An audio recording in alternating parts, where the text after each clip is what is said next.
In this next part of our free body diagram discussion, we're going to do a slightly more complicated example. Here we can see we have a force F pulling a cart with mass M up this slope with angle theta. First thing we're going to do then is try and draw a free body diagram for this. That's always step one for any problem. But first thing we're going to do for that is define all the forces acting on this cart. And since it's in the real world and we already defined F, right, and I have put wheels on it, we're going to assume there's no friction acting on this body because that would make things too complicated. We do know that we have force F, but what are we missing?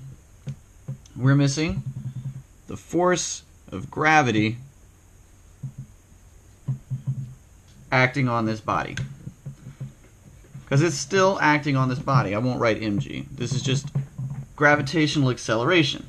Now, if I were to take this now, and we're going to have to draw our free body diagram, we run into a problem rather quickly. If I draw it like this, and I know force F is going this way, well, which way is my gravity going? I don't have a reference anymore. Is this still at angle theta?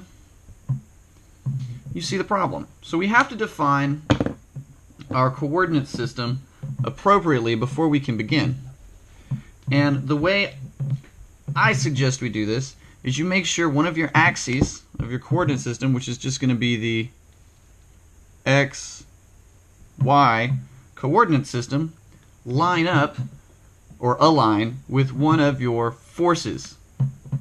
In this case, I personally think it's going to be simplest to take g, the acceleration of gravity, and line it up with our y-axis. Since gravity always works down, and we can say y is up, and then x is just left and right.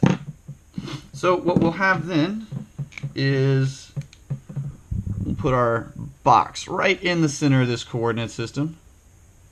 There he is, a little box. All right, and now we can start drawing the forces that are acting on it. Okay?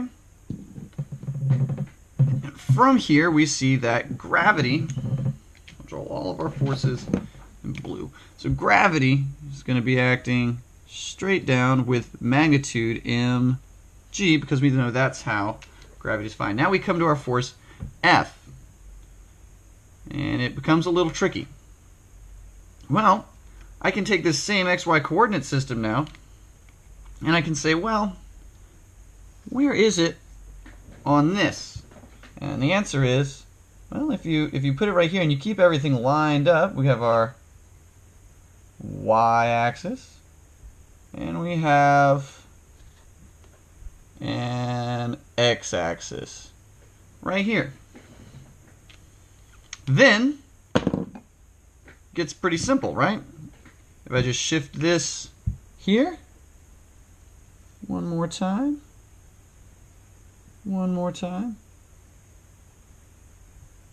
we can see that I've now drawn this, and this is what we have. And our force F, right, since we just translated this up the same way, we just translated it up, our force F is going to be acting through this body, in a manner much like this. And I realize now I might have confused some of you by drawing my body perpendicular to the axes when I said I was lining it up with gravity.